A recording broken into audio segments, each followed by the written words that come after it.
దేవుని కొరకు నిలబడే వ్యక్తులుగా మనం మార్చబడాలి.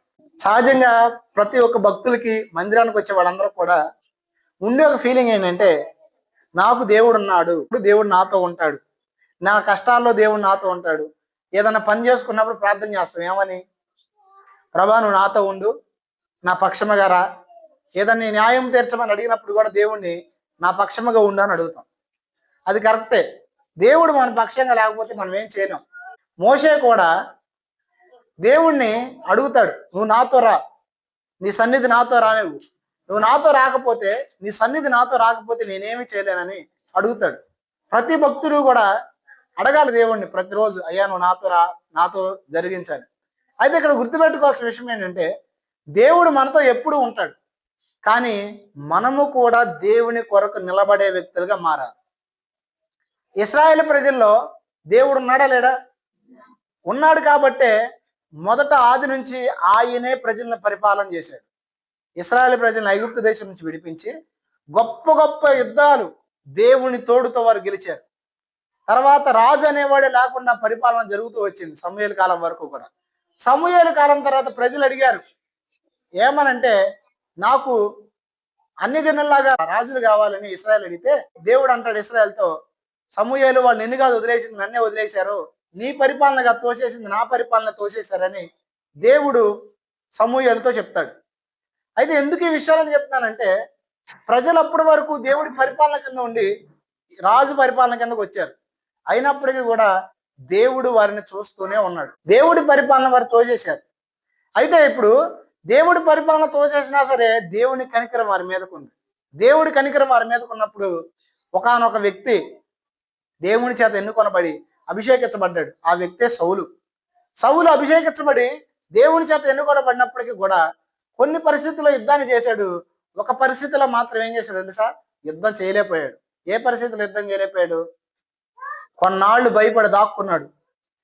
ఇశ్రాయేల్ ప్రజలు ఎవరో కూడా యుద్ధానికి వెళ్ళాల. ఎవరు వచ్చినప్పుడు చెప్పండి, మనందరికీ తెలుసు కదా, దావీదు వచ్చినప్పుడు. దావీదు ఇశ్రాయేల్ మీద యుద్ధానికి వచ్చాడా? గొలియాతు వచ్చినప్పుడు. గొలియాతు వచ్చినప్పుడు యుద్ధానికి వెళ్ళాల.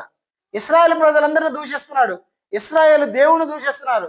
అప్పుడు ఒకే ఒక్కడు దేవుని కొరకు నిలబడ్డాడు. దేవుడు ఖచ్చితంగా కార్యాలు చేస్తాడు, దేవుడు ఖచ్చితంగా ఆయన క్రియలు జరిగిస్తాడు. కానీ దేవుడు ప్రత్యక్షంగా అన్నిసార్లు కూడా క్రియలు జరిగించడు. కొన్నిసార్లు ఏం కావాలంటే దేవుని కొరకు నిలబడే వ్యక్తులు కావాలి. దేవుని కొరకు నిలబడే వ్యక్తులు లేకుండా దేవుడు కొన్నిసార్లు క్రియలు జరిగించడు. బాగా గుర్తుపెట్టుకోండి. దేవుడు క్రియలు జరిగించాలన్నా, దెయ్యం క్రియలు జరిగించాలన్నా ఖచ్చితంగా దేవుడికైనా దెయ్యాలకైనా మనుషులు కావాలి. మెయిన్ అది విషయం. ఇక్కడ మీకు అర్థం కావడానికి ఒక విషయం చెప్తాను. ఒకసారి ఒక క్రైస్తవుడు ఒక ఫ్లైట్లో అంట జర్నీ చేస్తున్నాడంట. జర్నీ చేస్తుంటే శుక్రవారం అయితే అందరూ భోజనాలు చేస్తున్నప్పుడు, అందరూ టిఫిన్లు తింటున్నప్పుడు పక్కనున్న వ్యక్తిని మీరు తినరా అని అడిగితే, నేను ఈరోజు ఉపవాసం అన్నాడంట. ఎవరో పక్కన కూర్చున్న వ్యక్తి.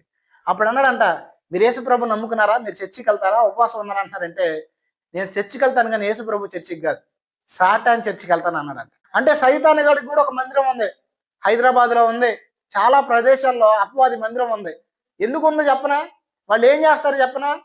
అపవాది భూమి మీద పని జరిగించడానికి, అపవాది వచ్చి వాడి పక్షముగా క్రియలు జరిగించడానికి కొంతమందిని నిలబెట్టుకున్నాడు. ఖచ్చితంగా నిలబెట్టుకున్నాడు. మంత్రగాళ్ళు ఏం చేస్తారు కదా? మనల్ని దేవుడు ఏర్పరచుకున్నాడు. దేవుడు ఏర్పరచుకున్న వాళ్ళ మనం అయితే కొంతమంది ఎక్స్పెషల్గా అపవాది చేత ఏర్పరచబడ్డారు.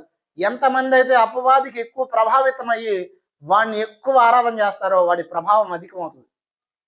ఇక్కడ ఎందుకు నేను ఈ విషయాలను చెప్తున్నానంటే, దేవుడికి కార్యాలు చేయడానికి ఒక వ్యక్తి కావాలి, దెయ్యానికి కూడా కార్యాలు చేయడానికి వ్యక్తులు కావాలి. ఇప్పుడు మనం ప్రాముఖ్యంగా గుర్తుపెట్టుకోవాల్సిన విషయం ఏంటంటే, దేవుడు మన ద్వారా పని చేయాలనుకుంటున్నాడు. ఒకసారి చెప్పండి, దేవుడు నా ద్వారా పని చేయాలనుకుంటున్నాడు. నీ ద్వారా పని చేయాలంటే నువ్వేం చేయాలి తెలుసా? దేవుడి కొరకు నిలబడాలి. ఏం చేయాలి? నేను ఖచ్చితంగా ఒక విషయం చెప్తానండి. మందిరానికి వచ్చే ప్రతి ఒక్కళ్ళు దేవుని కోసం రారు, ఒకటి. రెండోది, ఆరాధన జరిగే ప్రతి మందిరం కూడా దేవుణ్ణి ఆరాధన చేయట్లేదు. బాగా గుర్తుపెట్టుకోండి. ప్రతి చర్చిలో దేవుడు ఉన్నాడు. నేను ఈ మాట చెప్పకూడదు అనుకున్నా చాలా సంవత్సరాలు. చెప్పలేదు కూడా. కానీ ఇప్పుడు డైరెక్ట్ స్టేట్మెంట్గా చెప్తున్నా, ఎందుకంటే రికార్డింగ్ ఉంది, బయటకు కూడా వెళ్తాయి మాటలు. అందుకే నేను డ్యామ్ షూర్గా చెప్తున్నాను, ప్రతి చర్చిలో దేవుడు ఉండడు. కొన్ని మందిరాల్లో దేవునికి నచ్చనట్లు మందిరాలు జరుగుతున్నాయి, కొన్ని మందిరాల్లో దేవుడికి వ్యతిరేకమైన క్రియలు జరుగుతున్నాయి. అలాంటి క్రియలను దేవుడు అసహించుకుంటాడు, ఇది పక్క. ఇంకో విషయం ఏంటంటే, దేవుడు మతానికి అతీతుడు, దేవుడు మతానికి ఆధీనుడు కాదు. మతానికి చిక్కుబడి ఉండేవాడు మనిషి. చాలా మంది మందిరాల్లో బోధిస్తుంది అంటే తెలిసి ఈరోజు మతం. ఈ మతం ఎక్కడైతే బోధించబడిద్దో, అనుసరించబడిద్దో అక్కడ వాక్యానికి వ్యతిరేకమైన క్రియలు జరుగుతాయి. రెండోది ఏంటంటే, దేవుడు వారిని చూసి బాధపడతాడు తప్ప సంతోషపడడు. ఏం పడడు. ఒకసారి ఒక చోట అమెరికాలో ఒక ఆయన ఒక చర్చికి వెళ్ళాడంట. చర్చికి వెళ్తే అదంట అచ్చంగా తెల్లవాళ్ళ చర్చి అనంట. అమెరికాలో కూడా 2 చర్చిలు ఉంటాయి, ఒకటి తెల్లవాళ్ళ చర్చి, 2 నల్లవాళ్ళ చర్చి. ఈ చర్చికి వాళ్ళు రానివ్వరు, ఆ చర్చికి వీళ్ళు రానివ్వరు. వచ్చారంటే చర్చిలో కూడా గొడవలే. ఎక్కడ గొడవలే? మరి అది చర్చో లేకపోతే దెయ్యాల కొంప నాకు అర్థం కాదు గొడవలు అవడానికి. సమాధానకర్త ఏం దేవుడు ఉంటే గొడవలు ఎందుకు కావాలి చర్చిలో? సమాధానకర్త ఉంటే ఏముంటుంది అక్కడ? ఇప్పుడు ఇది ఆరాధించే స్థలమైనప్పుడు దేవుడు మన మధ్య ఉన్నాడా లేదా? మరి ఎక్కడే గొడవలు అవుతుంది, దేవుడు ఎలా ఉన్నట్టు?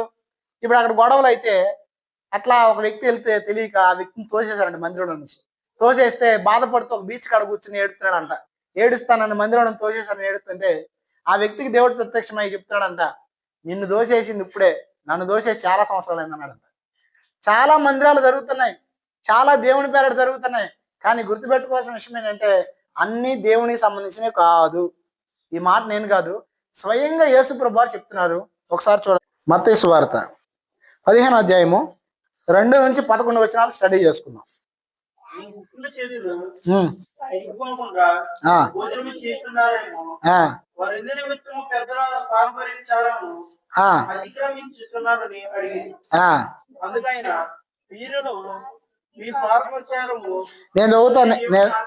నేను చదువుతాను.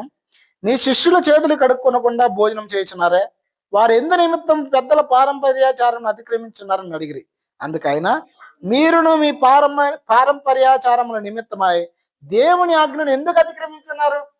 ఇక్కడ ఆగండి. శిష్యులు చేతులు కడుక్కోకుండా తిన్నారంట. ఇది వచ్చి ఎవరిని అడుగుతున్నారు? ఎవరో యేసు ప్రభువుని అడుగుతున్నారు, శాస్త్రులు పరిచయులు అనేవాళ్ళు. అప్పుడు యేసు ప్రభు ఏం చెప్పాలి? తెలియదులే అనొచ్చు.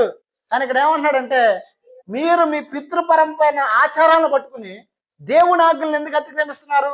నేను చెప్తున్నా, యేసు ప్రభు చెబుతున్నాడు. మళ్ళీ చూడండి కావాలంటే ఆయన 3వ వచనం.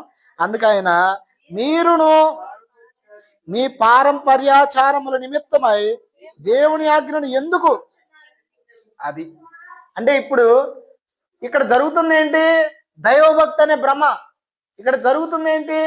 ఆరాధన జరుగుతుందనే భ్రమ. కానీ జరుగుతున్నది ఏంటి అంటే ఆజ్ఞాతిక్రమం. గుర్తుపెట్టుకోండి, మతంలో ఆచార సాంప్రదాయాలు ఉన్నాయి. ఏమున్నాయి?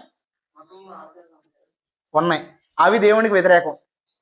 ఎవరైతే వీటిని పాటిస్తారో, మాలేసుకోవడం దగ్గర నుంచి లెంట్ డేస్ నేను తప్పబట్టట్లా, కానీ శ్రమ మనకు లేదు. శ్రమ దినాలు అనే కాదు. యేసు ప్రభు ఎక్కడ శ్రమ దినాలు చేయండి అని చెప్పాడా? అసలు వాక్యము చెప్పనివి మనం ఎందుకు చేయాలి? ఒకటి. రెండోది, అలా చెప్తే చాలా మందిని అడిగితే ఏం చెప్తారంటే, పెద్దోళ్ళు నియమించారు. ఎవరు నియమించారు?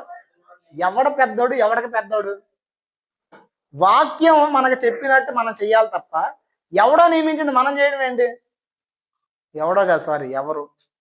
ఒక ఆయన మొన్న ఎట్లా మాట్లాడుతుంటే, ఫస్ట్ ఇయర్ కొంచెం మీ లాంగ్వేజ్ మార్చండి, వినలేకపోతున్నానని చెప్తున్నారన్నమాట. ఎవరు అనొద్దు, ఎవరు అనండి అని చెప్పాడు. అందుకే మారుస్తున్నాను ఇక్కడి నుంచి. ఎవరు చెప్పారు? పెద్దోళ్ళు అయినంత మాత్రాన వాక్యాన్ని మార్చొచ్చా? మీకు ఒక విషయం చెప్పనా, వాక్యాన్ని ఎవరైతే మారుస్తారో, ఈ వాక్యంలో పొల్లైనను అక్షరమైనను తీసేస్తే వాడు ఏమవుతాడంట? శాపగ్రస్తుడు అవుతాడు. ఇప్పుడు ఆ వాక్యం తీసేసిన దాన్ని నువ్వు పాటిస్తే నువ్వేమవుతావు? అంతే. ఎన్నాళ్ళు మందిరానికి వెళ్ళినా నీ జీవితం మారదు. ఎన్నాళ్ళు మందిరానికి వెళ్ళినా ఇక నువ్వు అంతే, అలాగుంటావు. ఎక్కడేసిన గొంగలు ఎక్కడన్నట్టు. ఎందుకు ఈ విషయాలని చెప్తున్నారంటే, ఆచార సాంప్రదాయాన్ని పాటించే ఎవరు కూడా ఆజ్ఞలను పాటించలేరు. ఆచార సాంప్రదాయం ఏం చేసిందంటే దేవునికి మనిషిని దూరం చేస్తుంది. అందుకే వాక్యము చెప్పంది మనం చేయడానికి వీల్లేదు. అంతే. నేను ఏ చర్చి మీద ద్వేషంతోనో ఎవరి మీదో ఏదో చెప్పానో నేను చెప్పట్లేదు. నేను సత్యాన్ని ఎరిగిన వ్యక్తిగా, వాక్యాన్ని పరిశీలన చేసిన వ్యక్తిగా ఉన్నాను కాబట్టి చెప్తున్నాను. వాక్యానికి వ్యతిరేకమైన క్రియను ఖచ్చితంగా ఖండించాల్సిందే. అందుకే వాక్యం చెప్తుంది, మీరు పరిశుద్ధులకు ఒక్కసారి అప్పచెప్పిన బోధ నిమిత్తం ఏం చేయాలంట? మీకు ఆ వాక్యం తెలియదేమో, ఒకసారి చూద్దాం. యోధా రాసిన పత్రిక 1వ అధ్యాయం 3వ వచనం.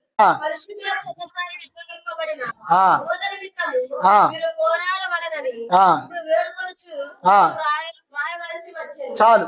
దేనికోసం పోరాడమంటున్నాడు? తిండి కోసం పోరాడండి, బట్టల కోసం పోరాడండి అంటున్నాడా? పరిశుద్ధులకు ఒక్కసారి అప్పగించిన బోధ నిమిత్తమై.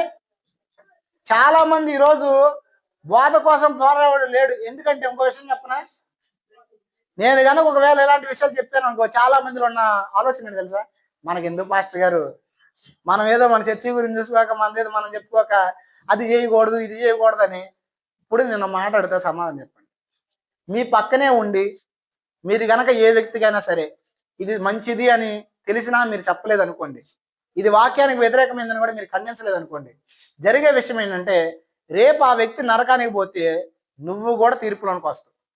అందుకే ఆ బాధ్యత నా మీద ఉంది కాబట్టి క్రైస్తవ బోధకుడిగా, దేవుడు ఏర్పరచుకున్న సేవకుడిగా నేను ఖండిస్తున్నాను. అందుకే చెప్తున్నా, చాలా మంది బోధలు ఈరోజు వాక్యానికి వ్యతిరేకంగా భిన్నాభిప్రాయాలు బోధిస్తుంటే అస్సలు మనకి చేంగుట్టినట్టు కూడా లేదు.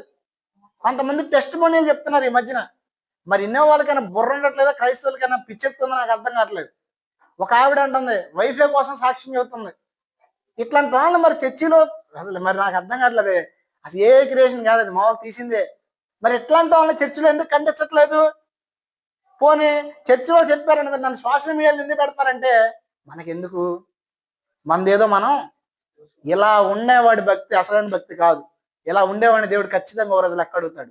ఖచ్చితంగా గుర్తుపెట్టుకోండి, మనకు దేవుడు ఒక బోధన అప్పగించాడు, వాక్యాన్ని అప్పగించాడు. ఈరోజు అనేకమంది పరిశుద్ధులు ప్రాణత్యాగాల ద్వారా వచ్చిన ఈ వాక్యము ఎక్కడైతే చెరచబడుతుందో, ఎక్కడైతే మనుషుల పద్ధతులతో కలిపి బోధించబడుతుందో అక్కడ ఖచ్చితంగా మనం ప్రశ్నించాలి. నేను బోధించినా సరే, నేను బోధ చేసినా సరే. ఎందుకు ప్రశ్నించాలని చెప్తున్నానంటే, మనము వ్యర్థమైన ఆచార సాంప్రదాయాలకు వెళితే వాక్యాన్ని పాటించలేం. ఇప్పుడు రండి మళ్ళీ మత్తయి సువార్తకి చూడండి, అక్కడ ఏం చెప్తున్నాడు? 4వ వచనం. తల్లిదండ్రులను కనపరచడని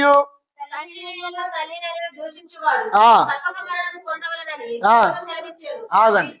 దేవుడు ఏం చేశాడు? ఆజ్ఞలో ఒక ఆజ్ఞ, మొట్టమొదటిగా నువ్వు నన్ను తప్ప ఎవరిని ఆరాధించొద్దు, ఏ విగ్రహాన్ని చేసుకోవద్దు, నా నామాన్ని తప్పుగా వాడొద్దు. తర్వాత విశ్రాంతి దినాన్ని చక్కగా పాటించాను, 4 ఆజ్ఞలు ఇచ్చాడు. మిగతా 6 కూడా ఎవరికి ఇచ్చాడంటే మనుషులకు ఇచ్చాడు, సమాజానికి, మన కుటుంబానికి కావాల్సిన ఇచ్చాడు. ఆ కావాల్సిన ఆజ్ఞలో మొట్టమొదటి ఆజ్ఞ ఏంటి?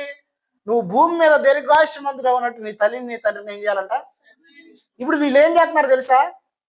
దేవుణ్ణి సన్మానిస్తున్నారు కరెక్టే, వాక్యాన్ని సన్మానిస్తున్నారు కరెక్టే అని వీళ్ళు అనుకుంటున్నారు. కానీ తల్లిదండ్రులను ప్రేమించట్లేదంట, తల్లిదండ్రులతో చేస్తున్నారంట. ఇప్పుడు నా ప్రశ్నే, మందిరానికి వస్తున్నావు కదా నువ్వు, నీ కుటుంబాన్ని నువ్వు ప్రేమించపోతే, ఎదుటి వ్యక్తులను చూడపోతే, ఎదుటి వ్యక్తులకు నువ్వు పట్టణంతో అన్నం పెట్టే స్థితి ఆ మనసు నీలో లేకపోతే నువ్వు ఇంక మందిరానికి వచ్చి ఏంటి ఉపయోగం? ఆచార భక్తి ఏం చేసిద్దో తెలుసా? ద్వేషాన్ని పెట్టుకున్నట్టు చేసిద్ది మనుషుల మీద. ఆచార భక్తి ఏం చేసిద్ది అంటే అక్షరాన్ని చూపించింది. దేని చూపించింది? ఇప్పుడు వీళ్ళు ఏం చెబుతున్నారు చూడండి కింద, మీరైతే ఒకడు తన తండ్రినైనను తల్లినైనా చూచి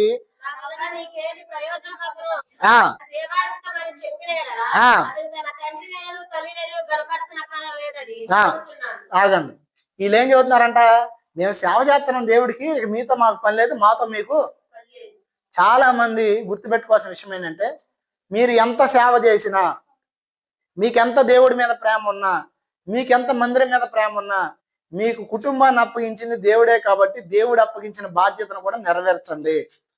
కొంతమంది సేవ సేవ సేవ అని చెప్పి కుటుంబాన్ని నిర్లక్ష్యం చేస్తారు. కొంతమంది మందిరం మందిరం మందిరం అని ఇంట్లో వాళ్ళు నిర్లక్ష్యం చేసే వాళ్ళు ఉంటారు. మీకు అర్థం కావడానికి ఒక విషయం చెప్తాను. ఒకసారి ఒక ఆవిడ మందిరానికి వచ్చింది, ఒక చోట మీటింగ్స్కి వెళ్ళాం. బాగా పరిచర్య చేస్తుంది, 24 గంటలు ఎక్కడ ఉంటుంది తెలుసా? చర్చిలోనే ఉంటుంది. భర్తను పట్టించుకోవట్లా, పిల్లల్ని పట్టించుకోవట్లా. దీని ద్వారా ఏంటంటే కుటుంబానికి గొడవ, భార్యకి భర్తకి. ఆయన మారు మనసు లేదు, ఈమెకు మారు మనసు ఉంది. దానివల్ల పిల్లల జీవితాల్లో బలమైన ప్రభావం చూపి వాళ్ళ అమ్మాయి సూసైడ్ చేసుకోవాలి, ఇక కుటుంబ పరిస్థితులు ఏంటి ఎలా ఉన్నాయి అనే స్థితికి వెళ్ళిపోయింది. దీన్ని ఏమంటారు? మతం అంటారు. నువ్వు ఖచ్చితంగా దేవుడు నీకు అప్పగించిన దానికి నిర్లక్ష్యం చేస్తే ఖచ్చితంగా గుర్తుపెట్టుకుని మార్గంలో లేవు, మతంలో ఉన్నావు. క్రైస్తవ్యం అనేది ఒక ఆచార సాంప్రదాయాలతో కూడింది కాదు. క్రైస్తవ్యం అనేది ఏంటంటే మనిషి యొక్క జీవన మనుగడ. ఏంటది?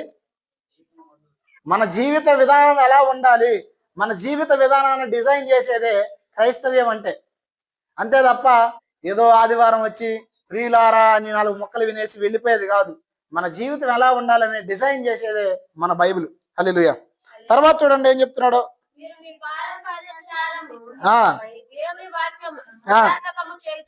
ఆగండి. ఆచార సాంప్రదాయాల నిమిత్తము దేవుని వాక్యం ఏమవుతుంది? నిరర్థకం అవుతుంది. ఇప్పుడు నా ప్రశ్న, ఎంతమంది ఆచార సాంప్రదాయాల వైపు ఉన్నారు? ఎవడో పెద్దోడు పెట్టాడు, ఎవరో మా తాత చెప్పాడు, ఎవరో వాళ్ళు పెట్టారు, ఫస్ట్ నుంచి ఉన్నదాన్ని కాబట్టి ఆచరిస్తున్నాము. గుర్తుపెట్టుకోండి, మీకు ఫస్ట్ నుంచి ఉన్నా, లాస్ట్ నుంచి ఉన్నా, వెనక నుంచి ఉన్నా, ముందు నుంచి ఉన్నా, ఏదైనా సరే అది వాక్యానుసారము కానప్పుడు దాన్ని వదిలేయడం నేర్చుకోండి. ఎవరు వదిలేసినా సరే, ఇప్పుడు మేము యేసుప్రభు నమ్ముకున్నప్పుడు మేము హిందువులు, మాకు యేసుప్రభు ఎవరో తెలియదు. ఇప్పుడు మేము పుట్టింది ఒక మతంలో, యేసుప్రభు నిజమైన దేవుడు, సత్యమైన దేవుడు అని తెలుసుకున్నప్పుడు ఫస్ట్ నుంచి మరి మా పెద్దోళ్ళు అనుసరించారు కదా అని మేము దాంట్లో లేము, వదిలేసినప్పుడు చాలా వ్యతిరేకత అనిపించాం మేము. అప్పుడు ఇంకా మా వదినాలకు పెళ్ళి అవ్వలేదు, మా అన్నయ్యకి మా వదినకి. చాలా మంది మా వాళ్ళు ఏమన్నారు తెలుసా?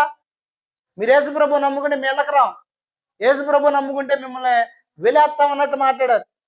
అప్పుడు మేము చెప్పాం, అవసరమైతే మేము మిమ్మల్ని వెలేస్తాం, యేసుప్రభు మాకు కావాలని. ఎందుకు ఈ విషయం చెప్తానంటే, ఈరోజు సమాజం ఏమని అనుకుంటుందేమో వదిలేస్తే, వాళ్ళు ఏమని అనుకుంటారో, వీళ్ళు ఏమనుకుంటారేమో అనుకుంటారు. కానీ గుర్తుపెట్టుకోండి, ఎవరు ఏమనుకున్నా మీకు అనవసరం.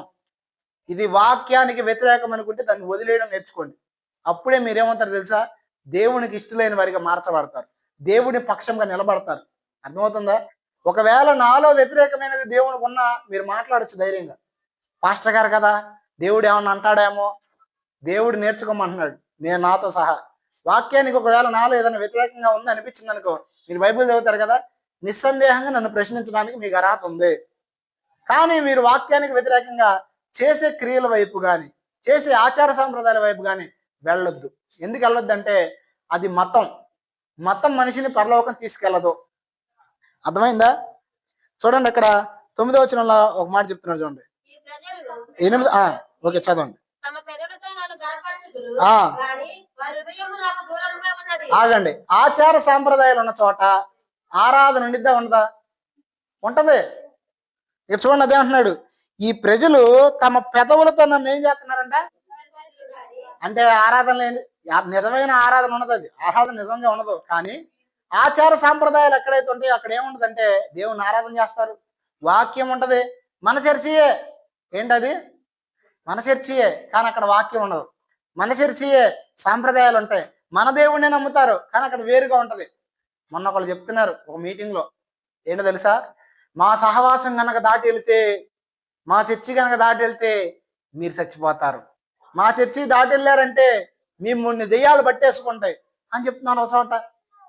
ఎంత దౌర్భాగ్యం అంటే, వాళ్ళ చర్చిలో లేని వాళ్ళందరికీ దెయ్యాలు పడుతున్నాయా? అంటే వాళ్ళ చర్చిలు దాటి వెళ్ళిన చచ్చిపోతున్నారా? అంటే జనాల్ని ఇలా మభ్యపెట్టి భ్రమపెట్టి ఉంచేసుకున్నారు అట్లాగా, మతంలో మార్గంలో కాదు. ఖచ్చితంగా గుర్తుపెట్టుకోండి, మీరు వ్యర్థమైన ఆరాధన చేసేవారికి ఉండాలంటే మీ మతాన్ని అనుసరించండి. కానీ సత్యమైన దేవుని సత్యముగా ఆరాధించాలంటే మతాన్ని విడిచిపెట్టండి. ఫస్ట్ దేన్ని విడిచాలి? అందుకే ఇక్కడ అంటున్నాడు, ఈ ప్రజలు తమ పెదవులతో నన్ను కనపరచదు కానీ వారి హృదయం ఎక్కడున్నాయంట? మతంలో ఉన్నాడు హృదయం దేవుడికి దూరంగా ఉండిద్ది. కానీ వాళ్ళ దృష్టికి వాళ్ళకి ఎలా ఉండేది తెలుసా? గొప్పగా ఉంటది. మొన్న ఒకటి చెప్తున్నా నాతో, తమ్ముడు నేను కూడా నికిమేలే భక్తి మార్గాన్ని అనుసరిద్దాం అనుకుంటున్నా, నేను కూడా రేపు నుంచి మారిపోతున్నా 40 రోజులు అన్నాడు. ఏమైందంటే, నేను మాల వేసుకుంటున్నాను, ఏసు మాల అన్నాడు. దానికి ఒక 300 అని సంద అడిగాడు. నాకు మైండ్ పోయింది, ఒరే నాకు మేలు ఉంటాయి, నేను ఏసు మాల వేసుకున్నానా అంటే దీన్ని ఎట్లా చెప్తున్నాడు వాడు? మాల వేసుకోవడానికి గొప్ప అంటే ప్రస్తావన వచ్చిందిగా చెప్తున్నా. మతంలో ఇవన్నీ ఒక భాగం, వాక్యంలో ఎక్కడ అసలు. ఇంకా విచిత్రమైన విషయం, హిందువుల్లోనే అసలు మాల అనే కాన్సెప్ట్ లేదు. తర్వాత పుట్టించారు దాన్ని, వాళ్ళే మొత్తుకుంటున్నారు ఏమనంటే, ఒరే మాలనే మన గ్రంథాల ప్రకారం లేవురా, ఈ మధ్యలో పుట్టిన వేయకండి రా అని. కానీ వీళ్ళు ఏండ్రు వాళ్ళు ఏండ్రు, ఎవడు పిచ్చాడికి ఆనందం అన్నట్టు. అంటే ఎందుకు చెప్తానంటే, వ్యర్థమైనవి చేస్తూ కూడా అవి గొప్పగా ఉంటాయి. వాళ్ళకి ఉంటాయా ఉండవా? ఇప్పుడు మందిరంలో ఎవడి మీద ఎవడన్నా ద్వేషంగా అధికారాన్ని చలాయిస్తున్నాను అనుకో, అధికారం చలాయిస్తాం తప్పు, ఎదుటి వ్యక్తిని కించపరచడం తప్పు అని వాక్యం చెప్తుంది, అది మార్గం. కానీ అధికారం చూపించేవాడికి ఏమనిపించింది? నేను గొప్ప, ఎదుటోడు తక్కువ అనిపిస్తుంది. అవునా కాదా? కాబట్టి మనం గుర్తుపెట్టుకోవాల్సిన విషయం ఏంటంటే మతాన్ని ఆలోచించొద్దు, మతాన్ని అన్వేషించొద్దు. మార్గం ఉంది, దాన్ని అన్వేషించండి. అందుకే 9వ వచనంలో కూడా ఏమంటున్నాడు చూడండి. ఆగండి. ఎవరు కల్పించిన పద్ధతులు అంట? ఆగండి. క్రైస్తవంలో కూడా నేడు మనుషులు కల్పించిన పద్ధతులు ఉన్నాయా లేవా? ఉన్నాయి. మొన్న ఒక చోటకి వెళ్ళాం, జోలపాలెం ఏ ఊరు అది? కిష్కిందపాలెం. ఒక పక్కన చర్చి కాడ భోజనాలు జరుగుతున్నాయి, పక్కన డీజే పాటలు వేశారు. దీన్ని ఏమంటారు చెప్పండి? అంటే ఇప్పుడు వాక్యంలో ఉందా అది? వాళ్ళు చేసుకుంటే నాకెందుకు, నాకేమన్నా నష్టమా? పోనీ నా దగ్గర డబ్బులు అడిగారా? ఏమి లేదు. కనీసం నేను చెప్తున్నా నా బట్టలు కూడా మార్చిపో వాళ్ళు అక్కడ చేసుకుంటే. కానీ ఎందుకు నేను ఇవన్నీ చెప్తానంటే ప్రజలు వాక్యం నుంచి తప్పిపోతారు, ప్రజలు దేవునికి వ్యతిరేకులు అవుతారు. ఎందుకంటే అవి మనుషులు కల్పించిన పద్ధతులు. జనాలందరూ ఏకమవుతారు, జనాలందరూ డబ్బులు ఇస్తారు బాగానే. ఊరికి 1000 రూపాయలు వసూలు, మనిషి ఇంటికి 1000 రూపాయలు వసూలు చేశారంట. ఏది? ఆ డీజే పాటలు పెడతానికి. అసలు అన్యజనులు బెటర్ కదా మనకంటే, అన్యజనులు రైట్ కదా. వాళ్ళకి తెలియకుండా వాళ్ళు ఎట్టగొట్టి ఆరాధన చేసుకున్నారు. కానీ మనకు వాక్యం ఉంది, బోధలు ఉన్నాయి.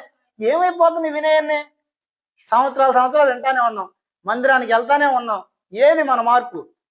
అసలు చెప్పే బోధకులు ఎలా ఉన్నారు, వినే విశ్వాసాలు ఎలా ఉన్నారు ఇంటే మైండ్ పోతుంటుంది. కానీ గుర్తుపెట్టుకోండి, మనుషులు కల్పించిన పద్ధతులు కొంతమంది దైవోపదేశంలో భావిస్తారు. ఎలాగా? చూడండి అక్కడ. ఎలా ఆరాధిస్తున్నారంట అండి? ఇప్పుడు నా ప్రశ్న, మీరు ఆరాధన చేసేవి వ్యర్థమైందా, నిష్ప్రయోజనమైందా, దేవుడికి ప్రయోజనకరంగా ఉందా? అది గుర్తు చేసుకోండి మీరు. తర్వాత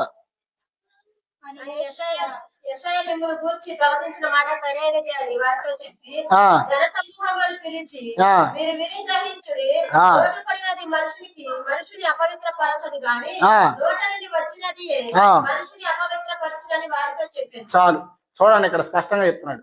మనుషుల్లో లోపాలు, కామము, మనుషుల్లో ఇచ్చలు, లోక సంబంధమైన ఆశలు ఇవన్నీ పుడతాయి. పుట్టినప్పుడు ఏమైందంటే పాపం పుట్టింది దానిలో నుంచి. ఇప్పుడు మనుషుల్లో కల్పించిన పద్ధతుల్ని కనుక మనం అనుసరిస్తే జరిగేది ఏంటంటే ఆ పద్ధతుల ద్వారా మనమే నష్టపోతాం. కాబట్టి దాన్ని అనుసరించొద్దు. అది ఏదైనా కానీ, అది ఇంకోటి.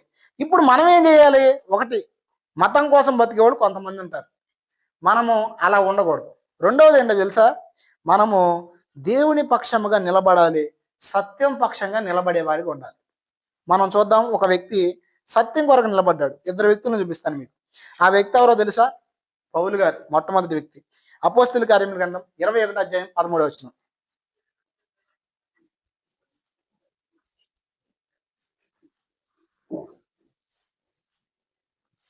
అపోస్తలుల కార్యముల గ్రంథం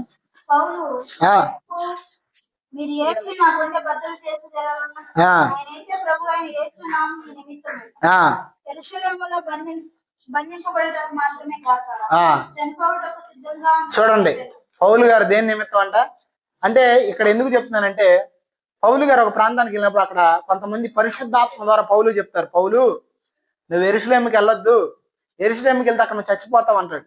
కానీ పౌలు గారు ప్రాముఖ్యంగా ఏం చేశాడు తెలుసా? దేవుని కొరకు నిలబడాలనే ఆశ ఉంది పౌల్లో. ఏ ఆశ ఉంది? దేవుని కొరకు నిలబడాలనే ఆశ పౌల్లో ఉండి, పౌలు చేసిన పని ఏంటంటే నేను దేవుని కొరకు వెళతాను అంటే జరగబోయే కీడును చూపించారు పరిశుద్ధాత్ముడు. కానీ అదే పరిశుద్ధాత్మను ఏం చేసి తెలుసా? పౌలుని తీసుకెళ్లారు. అంటే ఇప్పుడు కష్టం అని తెలుసా, నష్టం అని తెలుసా? పౌలుకి దేవుడి పక్షాన్ని నిలబడితే చావు వచ్చిందని తెలుసా? ఏది తెలిసినా కూడా దేవుడి కోసం నిలబడ్డాడు.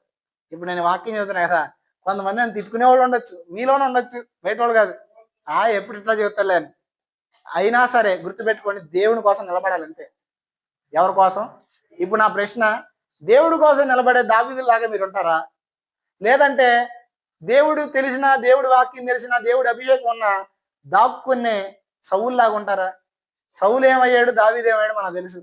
దేవుని కొరకు నిలబడిన దావీదుని దేవుడు అధికారిగా చేసి ఒక ప్రభుత్వాన్ని స్థాపించేవాడిగా చేశాడు. అంటే దావీదే లీడరు, దావీదే ఒక ప్రభుత్వం. కానీ సౌలు ఏమయ్యాడు తెలుసా? నశించిపోయాడు. సౌలు తర్వాత వారు కూడా ఎవరో రాజులు అవ్వరు. అంటే కొంతకాలం ఉన్నారులే, తర్వాత ఎవరు లేరు. అంటే ఎందుకు ఈ విషయాలని చెప్తున్నానంటే మనం దేవుని కొరకు నిలబడదాం. అప్పుడు జరిగేదని తెలుసా? దేవుడు మనతో నిలబడతాడు. మీకు అర్థం కావడానికి ఇంకొక ఇద్దరు వ్యక్తులను చూపిస్తాను మీకు. మొట్టమొదటి వ్యక్తి పౌలు చెప్పాను కదా. రెండో వ్యక్తి ఎవరంటే దానియేలు. ఎవరు? ఆహార విషయంలో కూడా దేవుని కోసం లోపడ్డాడు. ఒకసారి చూడండి, దానియేలు గ్రంథం 1వ అధ్యాయం. ఎక్కడ ఉంటుంది దానియేలు గ్రంథం? ఏజ్గేల్ ఉండిద్దా? ఏజ్గేల్ పక్కన ఉంటుంది. ఓకే, మంచిది.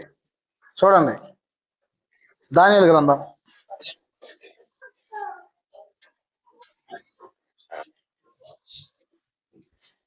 ఎక్కడ ఉంటుంది ఆ వచనం చూడండి, ఎవరైనా సరే. 8వ వచనం.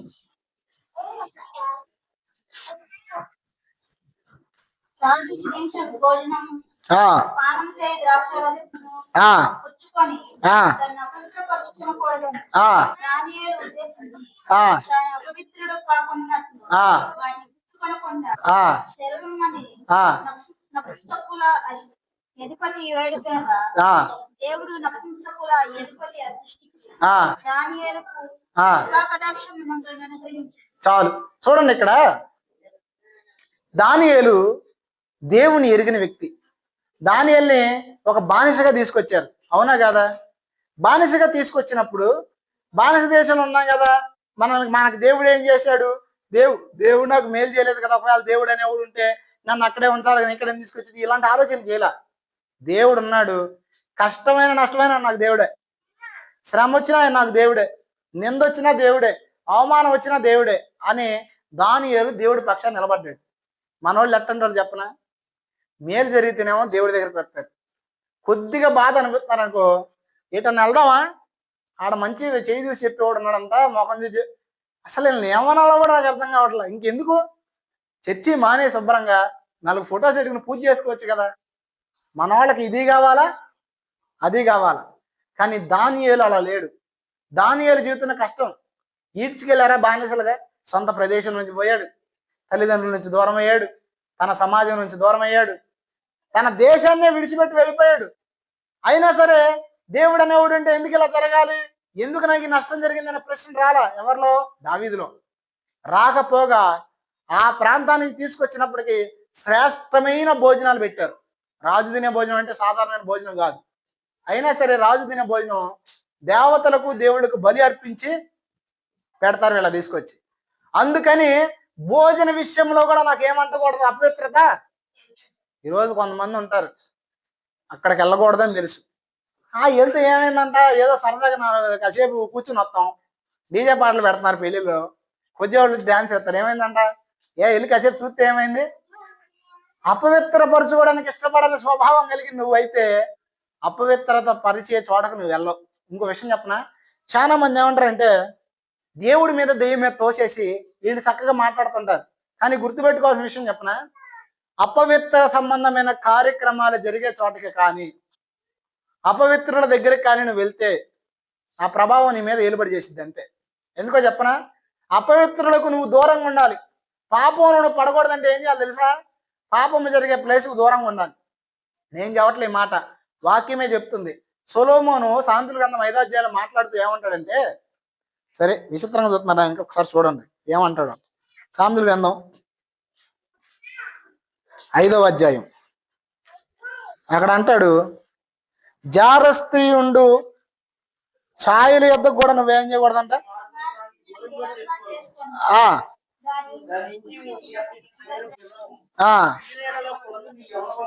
ఆగు, ఏమంటున్నాడు ఇప్పుడు? ఎల్లు, దేవుడు నీతో ఉన్నాడుగా, ఏంటి పాపం జరిగే చోటకి వెళ్తే నువ్వు అక్కడ ఏమొచ్చేస్తుంది? ఒక ఆయన అంటున్నాడు, అవును దేవుడు నాలో ఉన్నాడు, నేను అగ్ని లాంటి వాడిని. ఎలాంటి వాడిని? సినిమా చూసినా కూడా అగ్ని లాంటి వాడిని, కాబట్టి ఈ పవిత్రతను అపవిత్రత ఏం చేయలేదు అంటే. ఇది ఎట్లాంటిదంటే, నేను తామర పువ్వు ఉండరా బాబు, బురదలోకి వెళ్ళిన బురద నాకు అంటు కదా కాబట్టి నేను బురదలో పడతానని అర్థం. గుర్తుపెట్టుకోండి, అపవిత్రమైన కార్యక్రమాలు జరిగే చోటకు నువ్వు వెళితే ఖచ్చితంగా నీకు అపవిత్రత అంటిద్ది అంతే, నో డౌట్. ప్రార్థనా పర్రాలు అయితే నీ ప్రార్థన పోతుంది, వాక్యం చదివేదాని అయితే నీ వాక్యం పోతుంది అంతే. అలా అని చెప్పి పాపంలో ఉన్న వ్యక్తులకు స్వార్థ చేయొద్దు, పాపంలో ఉన్న వ్యక్తులతో మాట్లాడు, ఇది కాదు నేను చెప్పేది. వారి సహవాసాన్ని కోరి నువ్వు వెళ్ళకూడదు, ఆ ఉద్దేశాలతో నువ్వు వెళ్ళకూడదు, నీ ఆనందం కోసం నువ్వు వెళ్ళకూడదు. అలా వెళితే నువ్వు పడిపోతావు. అర్థమవుతుందా? ఈ దానియేలు చూడండి, ఆహార విషయం, ఆఫ్టర్ ఆల్ భోజనం తింటే ఏమైందిలే అనుకోవచ్చు కదా. ఇప్పుడు ఇంకొక మాట అడిగితే చెప్పండి, ఇప్పుడు పరిస్థితులు ఇలా ఉన్నాయి కదా, మన ఆంధ్రప్రదేశ్ దాటితే పరిస్థితులు ఎలా ఉన్నాయి తెలుసా? ఇప్పుడు మన ఆంధ్రప్రదేశ్లో కూడా మీరు ఫేస్బుక్ యూట్యూబ్లో చూస్తే భయంకరమైన వ్యతిరేకత ఉంది స్వార్థకి. చర్చిలో ఇట్లా ఆరాధన చేసుకునంటే డైరెక్ట్గా వచ్చేస్తున్నారు కొంతమంది, వచ్చేసి మీకు పర్మిషన్లు ఉన్నాయా, మీకు అయ్యి ఉన్నాయి అని పాస్టర్లా కొట్టడం, చర్చికి వెళ్ళే వాళ్ళని కొట్టడం, వాళ్ళ మీద దాడి చేయడం జరుగుతుంది. ఇప్పుడు నా ప్రశ్న, ఎవడన్నా కనుక మీ పేక మీద కత్తి పెట్టి యేసుప్రభు నమ్ముకుంటారా, యేసుప్రభుని వదిలేస్తారా? యేసుప్రభు నమ్ముకుని మిమ్మల్ని చంపేస్తాం, వదిలేస్తానంటే వదులుతాం అన్నారు అనుకో, ఇదేం చెప్తారు? ఇవే సంఘటనలో ఆది సంఘానికి ఎదురైంది. సౌలు ఆది సంఘాన్ని చెరపట్టినప్పుడు ఏం అడిగేవాడు తెలుసా? వాళ్ళని యేసుప్రభుని వదిలేస్తానని మీరు బతుకుతారు, మీ కుటుంబం బతికిద్ది అని అడిగేవాడు. అప్పుడు యేసుప్రభు కొరకు వాళ్ళు ఏం చేస్తారు తెలుసా? ప్రాణాలు సైతం అర్పించారు. అపోస్తలులు కూడా అంతే, ఈ నామాన్ని బట్టి బోధించకపోతే మీకు జీవితాలు వస్తాయి, ఈ నామాన్ని బట్టి బోధించకపోతే మీరు బతుకుతారంటే ఈ నామం నిమిత్తం శ్రమ మహదానంగా ఎంచుకున్నారు వాళ్ళు. అంటే ఎందుకు? ఎప్పుడు దేవుడి నుంచే లాభాలు కాదు, ఎప్పుడు దేవుడి నుంచి స్వస్థతలు కాదు, ఎప్పుడు దేవుడి నుంచి అన్ని పొందుకోవడం కాదు, ఎప్పుడు కూడా మనము దేవుని కొరకు నిలబడే వారికి మారిపోవాలి. మీకు అర్థం కావడం చెబుతున్నా. చంటి పిల్లలు ఉన్నారు కదా, చంటి పిల్లలు చిన్న పిల్లలుగా ఉన్నప్పుడు వారికి మన అక్కరత ఉంటుంది, మన అవసరం ఉండేది. ఉంటుందా ఉండదా? ఉంటుంది. ఉన్నప్పుడు వాళ్ళు పెరిగి పెద్దవాళ్ళు అయినప్పుడు కూడా, వాళ్ళు చిన్నపిల్లలై ఉన్నప్పుడు వాళ్ళకి ఏ ఏ ఉపచారాలు మీరు చేశారో ఎప్పటికి కూడా అలాంటి ఉపచారాలు కానీ మీరు చేస్తున్నారు అనుకో, చూసే వాళ్ళకి చండాలం ఉండదా ఉండదా? ఎదిగిన వాళ్ళకి మనం అలా చెయ్యం కూడా. రెండోది ఏంటి తెలుసా? ఎదిగిన వ్యక్తులకు మనకే సపోర్ట్గా ఉంటారు. పెళ్లిగానే యవనస్తులు ఉన్నారు, మీలో ఎంతమంది మీ అమ్మకి మీ నాన్నకి వంట చేసి పెడుతున్నారు? కొంతమందికి విచిత్రం, 9-10 అయినా కూడా మెలకు రాదు. మరి పెళ్లి చేసుకుని ఆడపిల్ల రేపు భర్త చేత వంటలు వండించి బెడ్ కాఫీ తాగిద్దాం, నాకు తెలియదు. పెళ్ళయ్యే వాళ్ళు ముందు వంటలు నేర్చుకోకూడదా? అరే మినిమం సెన్స్ ఉండదు కొంతమందికి కదా. ఇప్పుడు మీరు ఆత్మీయతలో ఎదిగితే, మీరు సంవత్సరాలు గడిచే కొద్ది మందిరం వచ్చి వాక్యాన్ని విని బాప్తిసాలు పొంది ఆత్మతో నింపబడి ఎప్పుడు కార్యాలు చూసి ఇది ఎంతకాలం దేవుడి కొరకు నిలబడకుండా మాకు అదే జరగాలి, మాకు ఇదే జరగాలి, మాకు బ్రవ్వ నాకు గనక అది జరిగితే మీకు 100 ఇస్తాను, నాకు ఇది జరిగితే 150 ఇస్తానని మొక్కుంటే ఎంతకాలం మారరేక? ఎంతకాలం ఎదగదరా? ఎదిగిన వ్యక్తుల్లాగా ఆలోచించండి. ఎలా ఆలోచించాలి? దేవుని కొరకు నిలబడండి. ఎందుకు చెప్తున్నానంటే, ఈ లోకంలో మీకు ఎంత ఘనత ఉన్నా, ఈ లోకంలో మీకు ఎంత పేరు ప్రఖ్యాతులు ఉన్నా, ఒకరోజు ఖచ్చితంగా వాటిని విడిచిపెట్టాల్సిందే. విడిచిపెట్టరా? మీకు ఇంకో మాట చెప్పనా? ఊరంతా మీ దగ్గరకు వచ్చి సలహాలు తీసుకుంటున్నా, నేనున్నా, మీరు అందరు నా దగ్గర వచ్చి ఏం చేస్తారు? సలహాలు తీసుకుంటారు, మంచిగా చెప్తారు అన్ని. నేను పర్ఫెక్ట్గా లేను, చచ్చిపోతాను. రేపు నాకు తీర్పు ఉందా లేదా? ఈరోజు మీకేదో నేను గొప్పగా ఉన్నానని 100 చోట్లకి వెళ్ళి వాక్యం చదువుతున్నానని నేను సరిగ్గా నా బ్రతుకుని సరి చేసుకోకుండా వాక్యానుసారంగా లేకుండా మతంలో బతికితే జరిగేది ఏంటంటే, నువ్వెవరో నాకు తెలియదురా అంటాడు సింపుల్గా. ఎందుకంటే దేవుడు మతానికి కాదు కదా అటాచ్ అయ్యింది. మతానికే దేవుడు అటాచ్ అయ్యంటే బోల్డ్ మతాలు ఉన్నాయి, ఇంక ఇది కొత్త మతం ఎందుకు? అంతేనా కాదా? దేవుడు మతానికి మించిన వాడు కాబట్టి మనం ఏం చేయాలి తెలుసా? మతంలో ఆగిపోకూడదు. మతం ఏం చేసిద్దంటే, మతం ఆచార సాంప్రదాయాలతో మనిషిని ముడిపెట్టి అక్కడ ఆపేసింది. కానీ మార్గం ఏం చేసిద్దంటే, ప్రజలు ఆత్మీయతలో ముందుకు తీసుకురావడానికి, ప్రజలు ఎదగడానికి సహాయం చేసింది. అర్థమైందా? కాబట్టి ఖచ్చితంగా ఏం చేయాలి తెలుసా? దానియేలు వలె మనం నిలబడతా నేర్చుకోవాలి. ఎవరి వలె? ఆహార విషయంలో కూడా తను అపవిత్రపరచుకోవడానికి ఇష్టపడాల కారణం ఏంటి తెలుసా? తను అపవిత్రపరచబడితే దేవుడికి అవమానం. అవునా కదా? సరే, ఇప్పుడు దానియేలు ఉన్నాడండి, ఏదైనా తప్పు చేశాడు అనుకోండి, దానియేలుకి వచ్చింది మైనస్ పాయింట్. దేవుడికి ఏమైనా లాసా? కొన్ని దేవుడికైనా ఒక 100 ఎకరాలు ఉన్నారా బాబు, మనం తప్పు చేస్తే 100 ఎకరాలు వెళ్ళిపోతారు అనడానికి దేవుడికి ఏమీ లేదు లాసు. నువ్వు తప్పు చేసినా, నువ్వు నష్టం చేసినా నీకే లాసు. కాకపోతే ఏంటంటే, భూమి మీద దైవ ప్రతినిధులు మనమే. ఎవడు వాక్యం చదవరు బయట వాళ్ళు, లోకంలోని వ్యక్తులు. కానీ వాళ్ళు చదివేది ఏంటి తెలిసి? మీ జీవితాలే. అందుకే మన అందరం కూడా కదిలే స్వార్థలుగా మారబడాలి, కదులుతున్న బైబిల్ గ్రంథాలాగా మార్చబడాలా. నీ బ్రతుకుని చూసిన వాడు దేవుని తెలుసుకోవాలా. నువ్వు చెప్పే మాటలను బట్టి కాదు, నువ్వు 100 మాటలు చెప్పినా నీ బ్రతుకు సరిగ్గా లేకపోతే ఎవడం మారదు. అదే నీ జీవితం సరిగ్గా ఉంటే ఏమైతే తెలుసా? నువ్వు స్వార్థ చెప్పకుండానే నీ జీవితాన్ని చూసి మారేవాళ్ళు అనేక మంది ఉంటారు. ఈరోజు మాటల ద్వారా చెప్పే స్వార్థను అడ్డగించగలరేమో, కానీ నీ బ్రతుకు ద్వారా చేసే స్వార్థను మాత్రం ఎవరు అడ్డగించలేరు. అందుకే ప్రతి క్రైస్తవుడు కదులుతున్న సువార్త కరపత్రికగా మార్చబడాలి. అది దేవుని ఉద్దేశం. ఇది ఎప్పుడైతే చెప్పనా, కేవలము నువ్వు మతాన్ని వదిలేసి దేవుని కొరకు నిలబడితే ఇది. అందుకే గుర్తుపెట్టుకోండి, ఏ పరిస్థితులైనా ఇది దేవుడి వాక్యానికి వ్యతిరేకం అనిపిస్తే, ఆఖరికి నేను వాక్యానికి వ్యతిరేకమైన పద్ధతి చెప్పినా సరే పాటించకండి. నో డౌట్, నేను చెప్పినా పాటించొద్దు. వాక్యంలో ఏముందో దాన్ని నేను మీకు బోధిస్తున్నాను. అది గనక వాక్యానికి వ్యతిరేకమైతే దాన్ని ఖచ్చితంగా పక్క దోసేయండి. చూడండి, ఇక్కడ దానియేలు నిలబడ్డాడు ఒకటి. రెండోది ఎవరో తెలుసా? ఏలియా నిలబడ్డాడు. ఎవరు నిలబడ్డాడు? ఒకసారి 1వ రాజుల గ్రంథం 18వ అధ్యాయం 21 వచ్చిన త్వరగా 1వ రాజుల గ్రంథం 18వ అధ్యాయం 21 వచ్చిన. చూడండి, ఇప్పుడు ఏలియా పరిస్థితి ఏంటి, సందర్భం ఏంటంటే, ఒకప్పుడు ఇశ్రాయేలు దేవుడే దేవుడిగా ఆరాధించబడ్డాడు ఇశ్రాయేల్ దేశంలో. కానీ ఆహాబు, యెజబేలు అనేవారు వచ్చిన తర్వాత ప్రజలకి భర్జనగా ఉంది. ఎందుకంటే రాజు ఏం చేస్తున్నాడంటే బయలుని ఆరాధిస్తున్నాడు. అంతే కదా, ఈరోజు క్రైస్తవ సమాజంలో కూడా భర్జన ఉంటుంది. ఎందుకు? నేను చెప్పే వాక్యం ఒకటే, ఇంకోసాటికి వెళ్తే అది చెప్పేది ఒకటే. వాళ్ళేమో నాది కరెక్ట్ అంటారు, వీళ్ళేమో నాది కరెక్ట్ అంటారు. ఏది కరెక్టో? వాక్యం కరెక్టు. ఏది కరెక్టో? అందుకే మనం ఏం చేయాలి తెలుసా? కనీసం సంవత్సరానికి ఒకసారి బైబిల్ చదవాలి. చాలా మంది పాస్టర్లు బైబిల్ చదవరు, విశ్వాసులు చదవరు. అందుకే వాళ్ళేమో సిద్ధాంతాలు పట్టుకుని ఏలాడుతున్నారు, వీళ్ళేమో కన్ఫ్యూజన్లో ఏలాడుతున్నారు. సేమ్ ఏలియా దినాల్లో కూడా అదే పరిస్థితి. ప్రజలు బయలుని ఆరాధన చేయాలో యెహోవాను ఆరాధన చేయాలో తెలియనప్పుడు దేవుని కొరకు ఒక వ్యక్తి కావాలి, దేవుని కొరకు ఒక వ్యక్తి నిలబడాలి. అలా నిలబడిన వ్యక్తి ఎవరంటే ఏలియా. ఎవరు? చూడండి,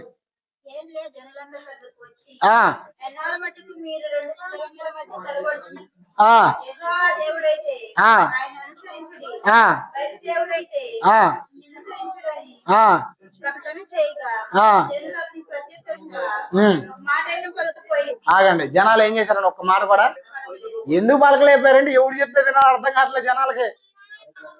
మనోడేమో రాజు, ఎవరో ఆహాబు యెజబేలు, మనోడేమో ప్రవక్త. ఎవరి మాట వినాలి? రాజు ఏమో అధికారి కదా, రాజు మాట వినాలా, వీళ్ళ మాట వినాలా? ఇప్పుడు కనుక మీకు ఒక కన్ఫ్యూజన్ ఉంటే గుర్తుపెట్టుకోండి, దేవుడి పక్షాన్ని నిలబడాలని ఆలోచన చేసి వాక్యం చదవండి. వాక్యమే నీకు సమాధానం చెప్పింది. ఏలియా దేవుడి పక్షం నిలబడి ప్రజలకు దేవుడిని బయలుపరచాలనుకున్నాడు, వీళ్ళు మతాన్ని అనుసరింపజేస్తుంటే. అప్పుడు జరిగింది ఏంటంటే, ఏలియా దేవుడి పక్షాన్ని నిలబడ్డాడు. ఒకసారి చెప్పండి, ఏలియా దేవుని పక్షాన నిలబడ్డాడు. ఇప్పుడు నా ప్రశ్న, మీలో ఎంతమందికి దేవుడి పక్షాన్ని నిలబడాలి, పరలోకం వెళ్ళాలని ఆశ ఉంది చెప్పండి? అసలు పరలోకం వెళ్తారా? వెళ్ళాలని ఆశ ఉందా? మీరు గుర్తుపెట్టుకోండి, మీకు అందం ఉన్నా, మీకు ఆస్తి ఉన్నా, మీకు పేరున్నా, పలుకుబడి ఉన్నా, ఖచ్చితంగా ఇంకోటి కూడా ఉండదు మీకు. అదే సావు, అదే మరణం. అది నిన్ను ఎదుర్కొన్నప్పుడు, నువ్వు దాన్ని ఎదుర్కొన్నప్పుడు, నిన్ను దేవదూతలు తీసుకెళ్ళాలంటే మాత్రం నువ్వు మతంలో బతకొద్దు. నిన్ను దేవదూతలు తీసుకెళ్ళాలంటే మాత్రం ఖచ్చితంగా నువ్వు వాక్యాన్ని అనుసరించి బతుకు.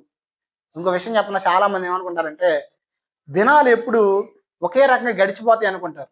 ఈరోజు బాగున్నాను, ఆరోగ్యం ఉంది, ఆ అందం ఉంది, ఆ చక్కగా ఈరోజు తిరుగుతున్నాను, నా మాటకి నలుగురు పలుకుబడి ఉంది అని అనుకుంటున్నారు. కానీ మరణము ఏ వ్యక్తిని ఎప్పుడు దర్శించిందో తెలియదు.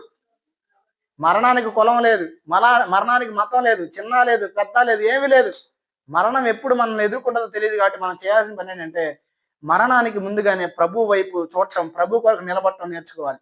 ఈ ప్రజలందరూ కూడా అజ్ఞానంలో బతుకుతున్నప్పుడు ఏలియా నిలబడ్డాడు. ఇప్పుడు నా ప్రశ్న, వాక్యానికి వ్యతిరేకమైన క్రియలు జరుగుతుంటే ఆ క్రియల్లో నువ్వు కూడా కన్ఫ్యూజన్ లో మిగిలిపోతున్నావా?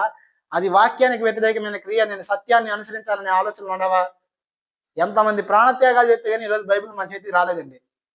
ఎంతమంది చచ్చిపోయారు బైబిల్ మన చేతికి రావాలండి. మీకు ఇంకో విషయం చెప్పనా? విలియం కేరీ బైబిల్ని తర్జుమా చేశాడు. బైబిల్ని తర్జుమా చేసినప్పుడు ఆయన వేరే దేశం నుంచి ఇక్కడికి వచ్చాడు, అవునా కదా? ఇక్కడ కంఫర్ట్ ఉండితే వేరే దేశంలో కంఫర్ట్ ఉండి చెప్పండి. ఇంకో విషయం చెప్పనా, అమెరికన్స్ కనుక ఇక్కడికి వచ్చారంటే అల్లాడిపోతారు. ఎందుకంటే మన భారతదేశం టెంపరేచర్స్ బాగా ఎక్కువ, ఏసీలో ఉన్నా కూడా ఇబ్బంది పడుతుంటారు. అలాంటిది అక్కడ ఆ దేశాన్ని వదిలిపెట్టి కష్టపడి ఈ దేశం వచ్చి బైబిల్ని తర్జుమా చేస్తుంటే జరిగింది ఏంటంటే, ఒకసారి ఒక వ్యక్తి పరిగెత్తుకుంటూ వచ్చి చెప్పిన మాట, మీ అబ్బాయి చచ్చిపోయాడు అని. కరెక్ట్గా అప్పుడే బైబిల్ అంతా తర్జుమా చేశాడు. సరే, చచ్చిపోయిన పిల్లల్ని పాతేద్దామని చెప్పేసి తీసుకుని వెళ్తున్నాడు. ఎవ్వరు రాలా, సపోర్ట్ చేయడానికి రాలా, ముట్టుకోవడానికి కూడా రాలా. ఒక కొబ్బరి మట్ట మీద వేసుకుని ఈడ్చుకుని వెళ్తున్నాడు ఒక్కడే. వెళ్ళి పాతి పెట్టాడు. ఈలోపు ఇంకొక వార్త వచ్చింది, ఏంటంటే మీ భార్య పిచ్చిదైపోయింది అని.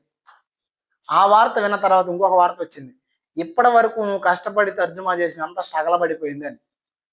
ఇప్పుడు చూడండి ఎంత బీపీ లేచిపోయి ఉంటుంది అంటారు. నాకైతే ఏ దేవుడి పని చేస్తుంటే దేవుడే సాయం చేయకపోతే నేనెందుకు చేయాలని తిరిగి వెళ్ళిపోయేవాడు.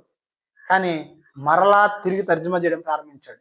ఆ శ్రమను ఆ కష్టాన్ని కూడా పక్కన పెట్టాడు. కారణం ఏంటంటే సత్యవాక్యము అనేకులకి అందాలి అనే ఆ ఉద్దేశంతో. ఈరోజు వాక్యం మన చేతుల్లో చదవడానికి మన మనసు రాదు. ఈరోజు వాక్యాన్ని తప్పుడుగా బోధిస్తున్నానా, నేను ఎందుకు ఇంత భారంతో చెప్తున్నాను?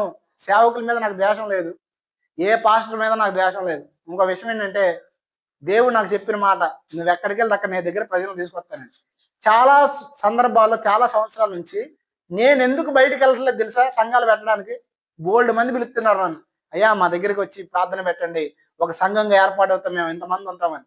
ఎందుకు నేను వెళ్తలేదంటే నాలో ఉన్న ఒక ఆలోచన, సాయి గడి చాలాసార్లు తిడతాను నన్ను. ఆలోచన ఏంటంటే ఒకవేళ నేను వెళ్ళి అక్కడ సంఘం పెడితే, ఒక చిన్న సేవకుడు వాక్యానికి వ్యతిరేకంగా ఒకవేళ సంఘాన్ని కట్టుకున్నా సరే అక్కడ సంఘం కన్నా నా దగ్గరికి వచ్చారనుకో, సేవకుడి పరిస్థితి ఏమైపోద్దని ఆలోచన వస్తుంది నాకు.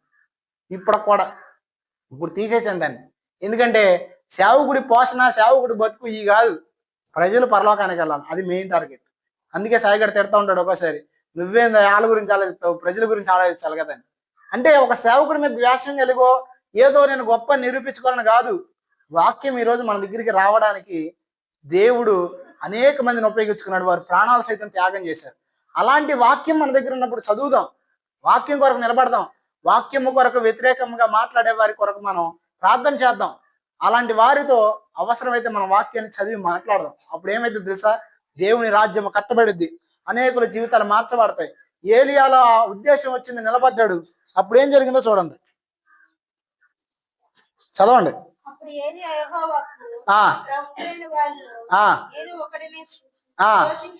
చూడండి, నేను ఒక్కనే మిగిలాను అంటున్నాడు. ఎంతమంది ఉన్నారంట అంటే చూడండి, సత్యం కొరకు నిలబడిన వాడు ఎంతమంది ఉన్నారు చెప్పండి? సత్యం కొరకు నిలబడిన వాళ్ళు ఎంతమంది ఉన్నారు? ఒక్కడే. కానీ సత్యానికి వ్యతిరేకంగా గొంతెత్తే వాళ్ళు ఎంతమంది ఉన్నారు? ఇప్పుడు నా మాట, మనదేముందండి, మనం చిన్నవాళ్ళం కదా, మనదేముంది, మనం తక్కువ మంది కదా, మనదేముంది, నేను చిన్నోడి కదా. అసత్యాన్ని ప్రకటించేవాడు 100 మంది ఉన్నారు కదా అనుకోవచ్చు. గుర్తుపెట్టుకో, అసత్యాన్ని ప్రకటించేవాడు కొన్ని వందల మంది ఉన్నా, సత్యాన్ని ప్రకటించాలని ఆశ నీలో ఉంటే జరిగేదని తెలుసా? నీ ఒక్కడే పక్షానే దేవుడు ఉంటాడు. ఎవరి పక్షాన ఉంటాడు? అవునా కాదా? ఇప్పుడు 470 మంది ఎక్కడ, ఒక్కడెక్కడ?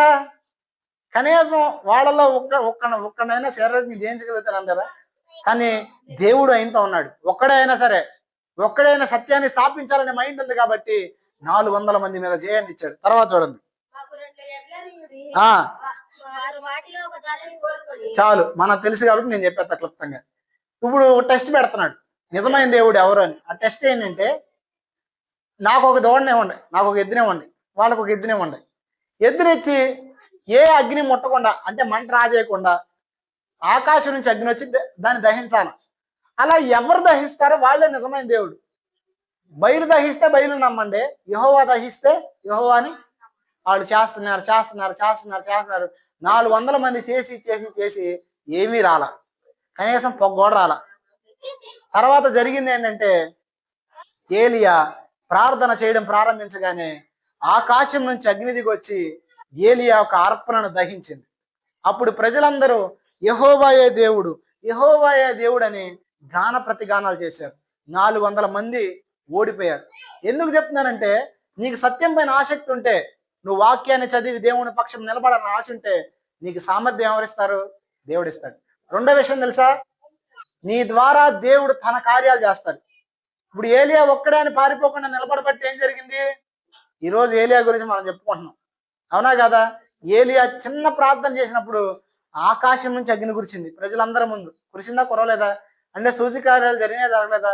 ఇప్పుడు మీ ఇంట్లో అద్భుతాల కోసం ఎదురు చూస్తున్నారా? ఆశ్చర్య కార్యాల కోసం ఎదురు చూస్తున్నారా? అవి జరగాలని ఆలోచన చేస్తున్నారా? అలా జరగాలంటే ముందు దేవుని పక్షం నిలబడండి. అందుకే దేవుడు స్పష్టంగా చెప్పాడు, ఆకాశ పక్షం కన్నా అవి విత్తవు, కోయవు, కొట్లో కూర్చుకొనవు, వాడికి ఏం కావాలో ఇస్తున్న దేవుడు మీకు కూడా ఇస్తాడు, మీరు అడగవసరం లేదు. అయితే మీరు చేయాల్సిన పని ఏంటంటే, నా నీతిని, నా రాజ్యాన్ని మొదట. అంటే మనం చేయాల్సిందేమో చెయ్యం, అవసరం లేని వాటి కోసం పరిగెత్తుతాం.